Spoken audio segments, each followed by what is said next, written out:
Hola, andante cambiante, bienvenido a tu podcast. Estoy absolutamente feliz de estar viendo este tema.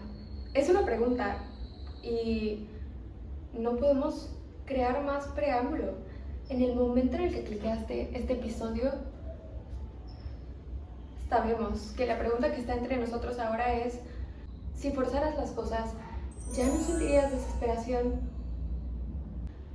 Y si él o ella y tú fueran compatibles, ¿ya no sentirías desesperación? Porque realmente tú y yo sabemos la respuesta, pero no vamos a regalarla, ¿verdad? Vamos a ver los fundamentos, vamos a darle una respuesta psicológica, científica, chicas, sí, ¿ok? Entonces, por un momento, quiero que pensemos, quiero que contextualicemos realmente de dónde viene este querer agradar, esta necesidad de validación, de ser vista, de ser querida. Entonces, digo para mí, ¿verdad? Mujer, pero hombres, ellas, todos. Cuando hablamos sobre querer desesperadamente que algo funcione, no quiero que te centres solamente en relaciones amorosas. Quiero que hablemos de todo. Quiero que hablemos amistad, familia, compañeros de trabajo, compañeros de escuela, maestros,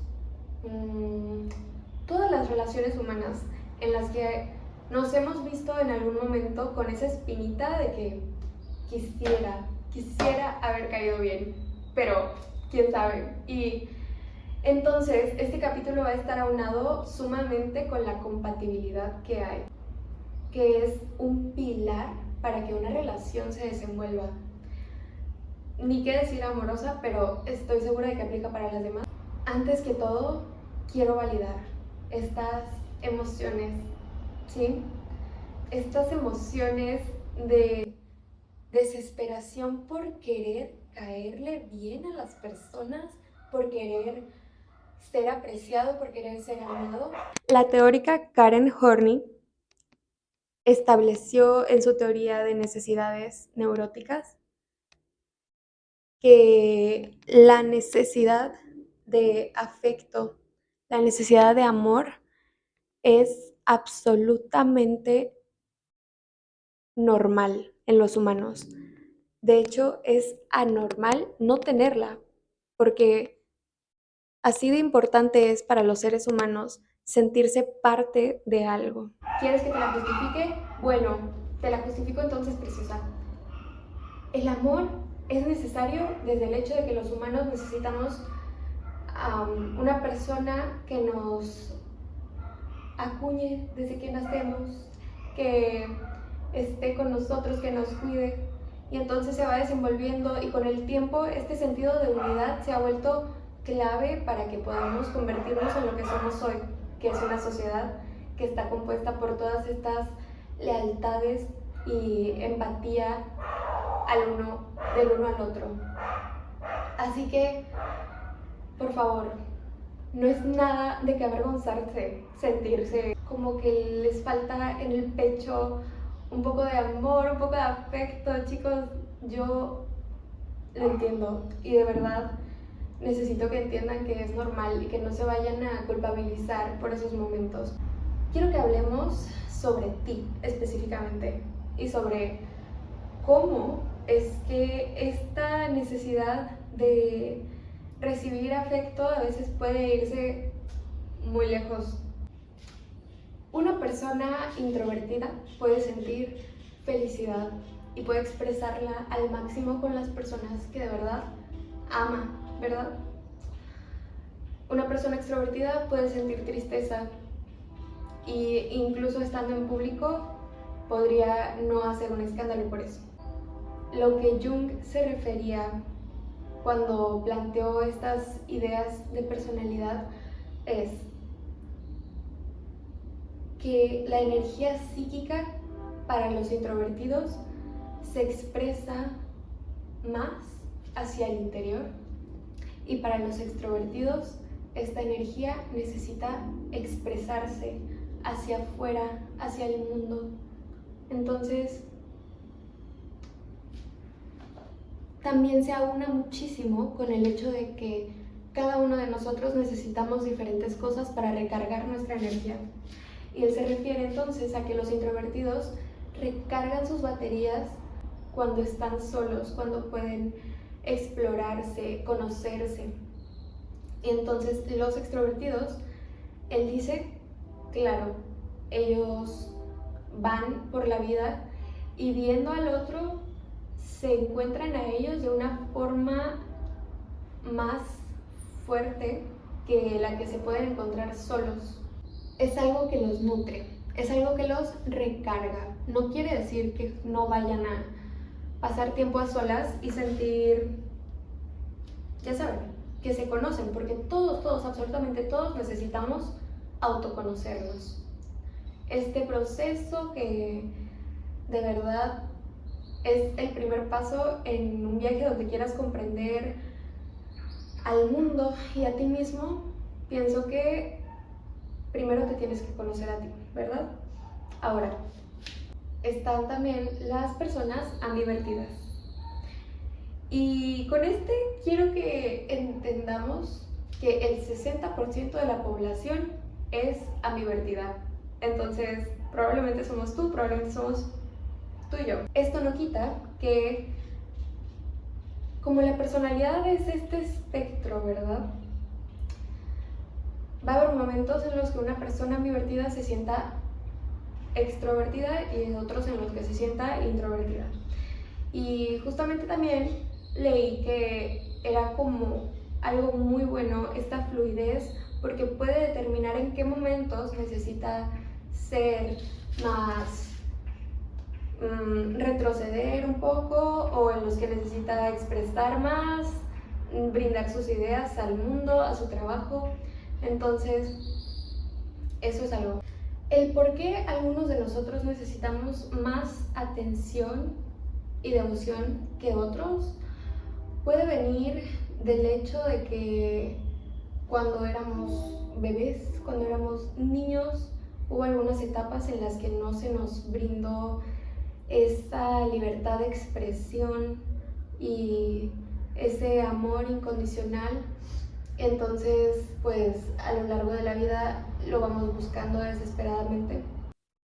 Pensando en esto, quiero decir, una persona introvertida también necesita atención y también la necesitó creciendo y probablemente también la necesite cuando ya está adulta o adolescente.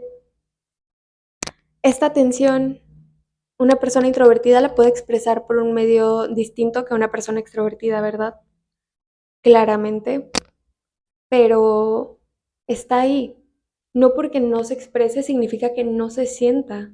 Y quiero que quede muy claro que es normal. Ahora, vamos a unarlo con la teoría de las estructuras psíquicas o clínicas de Freud. Cómo se organiza la mente y cómo se relacionan estas con las estructuras de personalidad. Él clasificaba en tres. Eran psicóticas, perversas, neuróticas.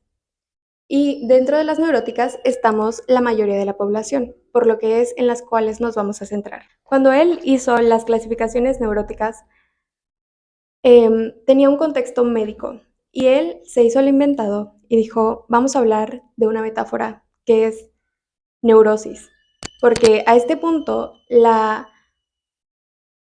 palabra neurosis tiene una difusión tan global que ya ni siquiera es válida para describir trastornos psicológicos. Él relacionó la neurosis, que médicamente era neuro, nervios, osis, enfermedad.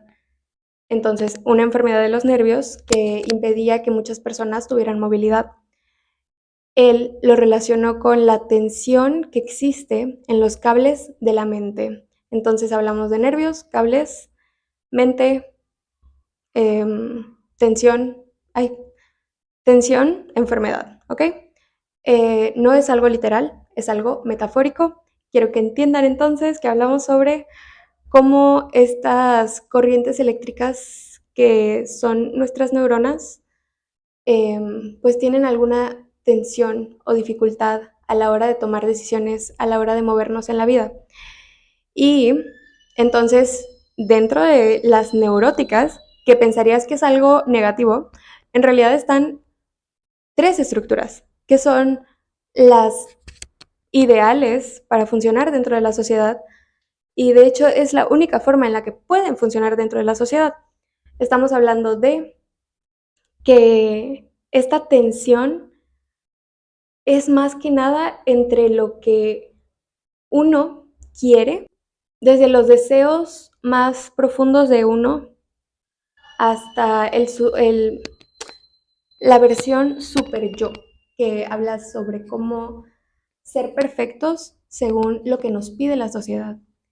Y él dice, claro, hay una tensión porque hay dos demandas muy fuertes que nos están pidiendo y hay tres formas de reaccionar, así generalizando, ¿no? Hay tres formas de reaccionar como seres humanos y vamos armando entonces esta forma de organizarnos mentalmente. Histérica. Esa es la primera estructura clínica que vamos a observar, que está dentro de la neurosis. Entonces, un neurótico histérico, ¿con cuál creen que se relaciona? Por favor, obviamente con los extrovertidos.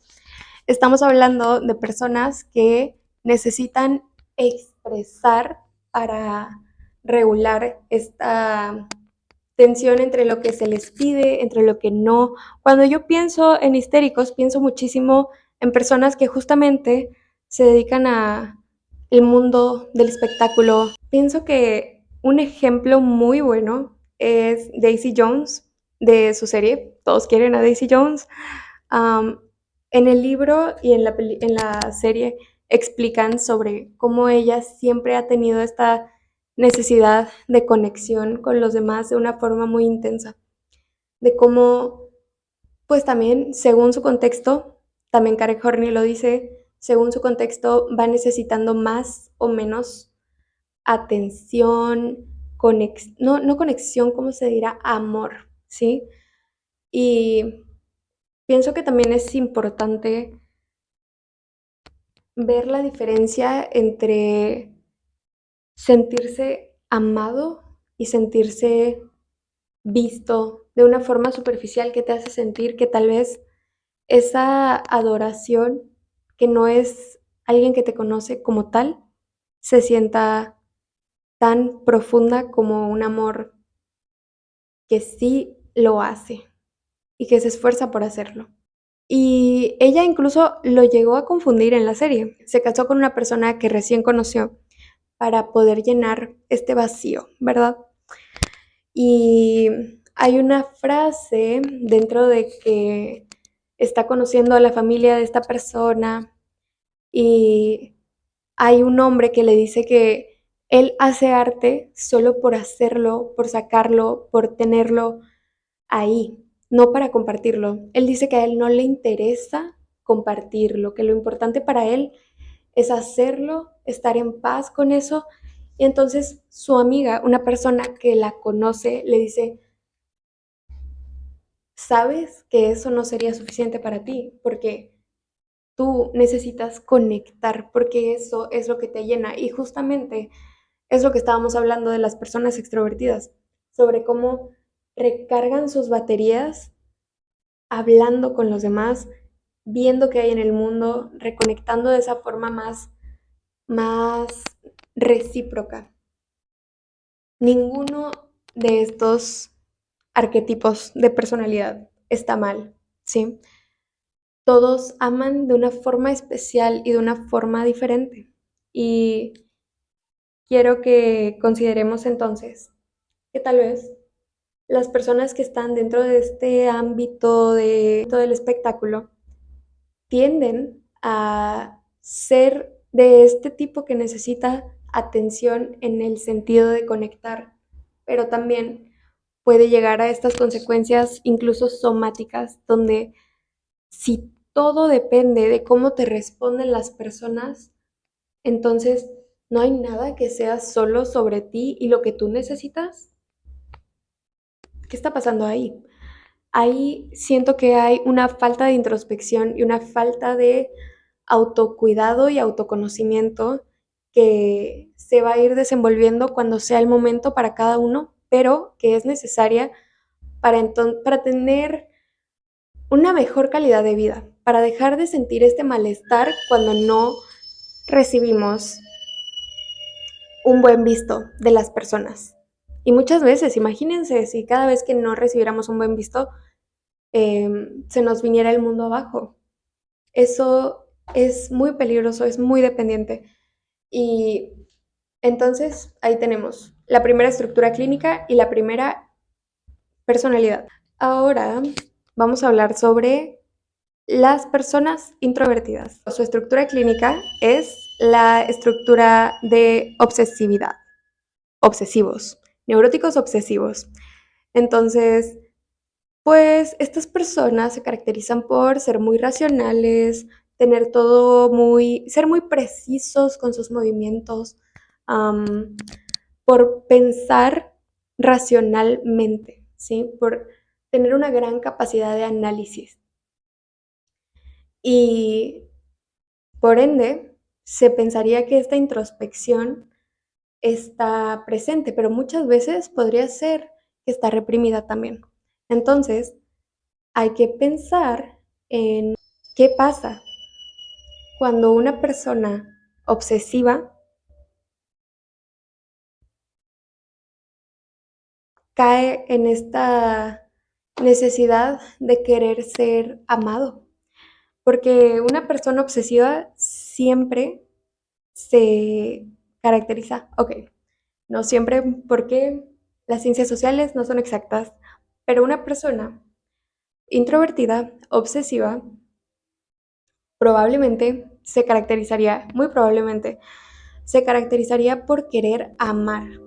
Claramente también necesita ser recíproco, que rebote, que haya retroalimentación entre estas dos personas. Imagínense el conflicto que hay entre una persona histérica y una persona obsesiva, porque aunque el histérico quiere ser amado y el obsesivo quiere amar tanto, muchas veces también las personas extrovertidas podrían querer amar también de vuelta, ¿no? ¿Y qué tal si esta persona no sabe recibir el amor? Podría ser que que se quede atrapado en sus propios pensamientos. Esta parálisis puede llenarlos de culpa a un punto en el que también afecte su calidad de vida. Es que todo llevado a los extremos sabemos que no es bueno, sabemos que no es bueno. Entonces, pasando a la personalidad ambivalente, sabemos que vamos adaptándonos, ¿verdad? La estructura clínica que puedo relacionar con esta es la fóbica.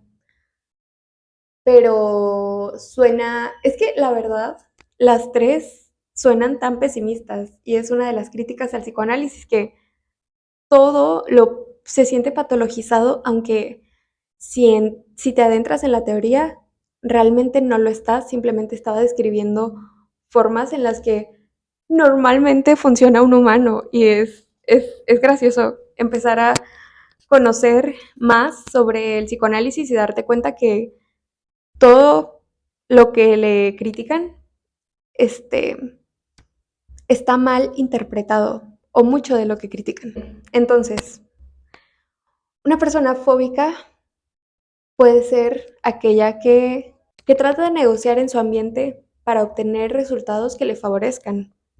Se relaciona muchísimo con lo que es una persona ambivalente, pero ¿dónde están los riesgos? Bueno, también implica que huye de las consecuencias negativas. Hay una necesidad de control Aquí lo tengo también. Una cosa importante es que aunque son muy buenos para detectar riesgos, puede que en un momento donde algo les sorprenda, entre en pánico y se creen todas estas circunstancias catastróficas en su mente que tal vez no son buenas para nadie, pero oye, cada quien su veneno. Realmente no hay una respuesta correcta a cómo vivir. Simplemente estamos tratando de identificar con cuál nos sentimos más identificados para poder avanzar, prosperar, superar, evolucionar, todas las cosas que decía la imagen. Que quede claro que sea cual sea tu personalidad, es hermosa y tiene algo muy especial que brindar. Como conclusión, amigos, me encanta que siempre podemos dar estrategias, pero pienso que la única que les voy a dar hoy es conozcan su historia, acepten primero ustedes su historia y ya que identifiquen todos esos pensamientos que tienen, literalmente un debate de que dos grupos cara a cara y quiero que me digan,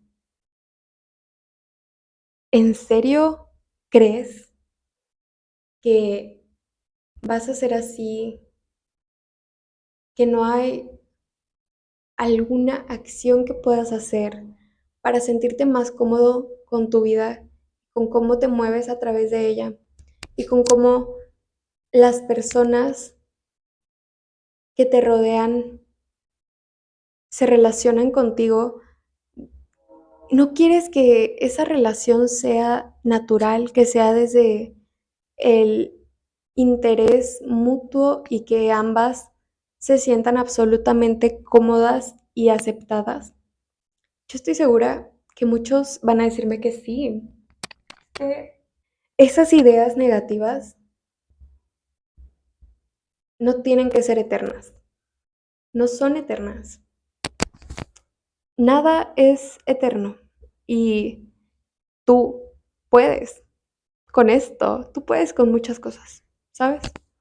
Puedes, chico, chica, no, ni siquiera se me traba la lengua de tratar de hacerte ver los obstáculos que has pasado, las, los acertijos que has descubierto, que has resuelto y necesito que resuelvas este también, que tú digas, chica, claro, claro, porque esta idea, este pensamiento negativo que tengo sobre mí, si lo cuestiono realmente, hay algunas acciones que puedo tomar para disminuir mi malestar, aunque sea un poco.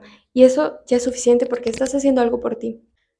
Chica, chico, chique, narra tu historia y luego descubre qué partes ya no te sientes identificado, porque siempre puedes, siempre puedes evolucionar de alguna forma. Habrá características de ti que antes te gustaban y luego ya no.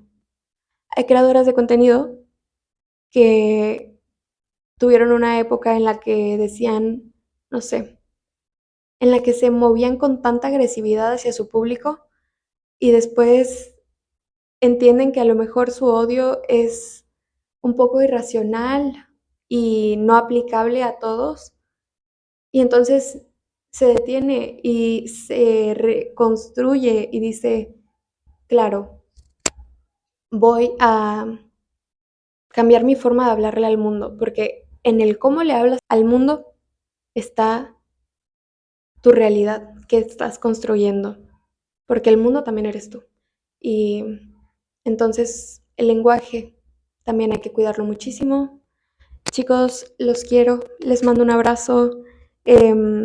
Agradecería mucho si le dan un comentario a este video porque it's getting a little lonely. Ujú.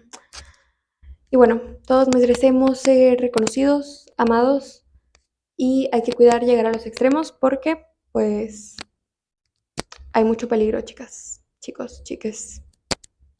Así es. Les mando un abrazo. Besos.